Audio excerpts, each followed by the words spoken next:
Llevamos unos días intensos en el tema de compra de trenes para Renfe y lo que te rondaré morena, pues se puede decir que se ha abierto la veda a algo que estaba siendo muy demandado por casi todos los territorios y usuarios, la ampliación de la flota de trenes en todos los servicios, incluyendo Avant, y que ahora con esa avanzadilla que va a suponer la presumible adquisición de trenes de alta velocidad de Siemens, probablemente de segunda mano, se dé por fin el paso de la compra de más trenes para corregir lo justo de una flota de la operadora pública que irá a más en los próximos años con la llegada de nuevas líneas. Recordemos que esta misma semana era noticia el anuncio de que Óscar Puente visitará el próximo viernes 5 de septiembre la factoría Siemens en Alemania para comprar trenes Velaro, y que se ha ido conociendo después. La idea es adquirir convoyes retirados de las vías alemanas por diversos motivos, con la idea de ponerlos a punto para que circulen por España, una medida que será mucho más barata y rápida que adquirir nuevos trenes y que podría hacer posible que se incorporen a nuestras vías en pocos meses. Pero además se ha sabido que la visita de Puente busca también conocer el músculo de la empresa alemana para fabricar nuevos pedidos que se puedan realizar. Un problema habitual en la actualidad, al sufrir el mercado ferroviario un boom sin precedentes en pedidos desde todos los rincones del mundo y que hace muy difícil fabricar y tener a punto nuevos trenes en pocos años.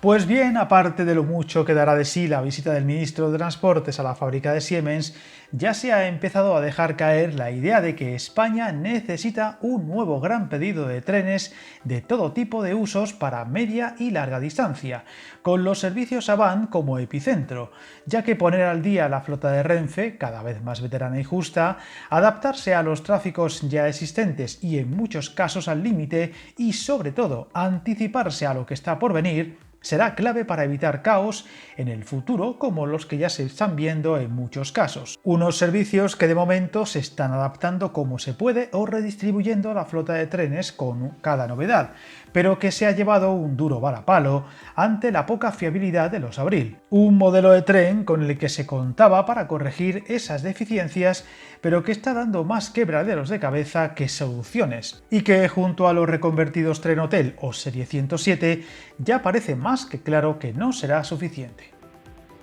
Viajar en tren nunca fue tan fácil. En trenes.com encuentra y reserva tus billetes de Renfe, Wigo, Irio y muchos otros países europeos. Vive experiencias únicas a bordo y recuerda, si vas sobre raíles, está en trenes.com.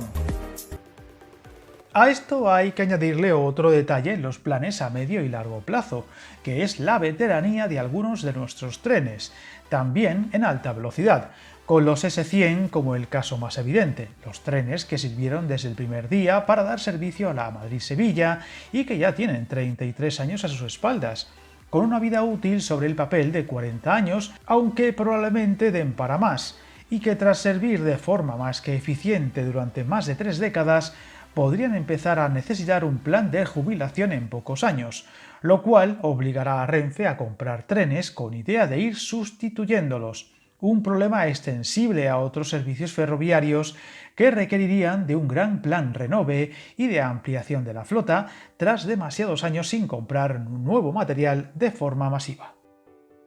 Sin embargo, lo que empieza a preocupar de forma importante en transportes es lo que está por venir. Con una red que ha demostrado ir muy por delante en viajeros sobre lo previsto, ahora se añade el problema de encajar las nuevas líneas a inaugurar en pocos años con algunas rutas que se esperan sean de gran éxito de viajeros, como el corredor mediterráneo, donde además de los servicios de largo recorrido, se espera que los servicios Avant entre Castellón, Valencia y Alicante sean de los más utilizados del país, además de la llegada de la alta velocidad de verdad a Granada, Cantabria o País Vasco, territorio este aún más delicado al poder incorporar nuevas circulaciones con Francia y los tan esperados servicios Avant entre las principales ciudades vascas, que de momento no han dejado novedades, aunque se espera que sea Euskotren la encargada de dar este servicio, del que de momento poco o nada se sabe. Tampoco hay que olvidar las futuras nuevas conexiones por alta velocidad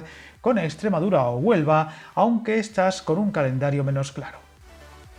De hecho, lo justo de la flota actual de Renfe se ha dejado notar en muchas otras rutas, como la Madrid-Badajoz, o los servicios con Cádiz o Salamanca, ciudades que siguen reclamando con insistencia más frecuencias o plazas, siendo Salamanca un caso especial, al incorporar en unos meses de nuevo la línea hasta Ciudad Rodrigo y la frontera portuguesa. Unas rutas que, a pesar de poderse mejorar en tiempos o comodidad, cada vez que han sumado frecuencias o plazas, han sido cubiertas con rapidez, en Cádiz especialmente durante los meses de verano, y el caso de la línea a Extremadura por encima de las expectativas, a pesar de ir todavía muy limitada en el tramo de la provincia de Toledo.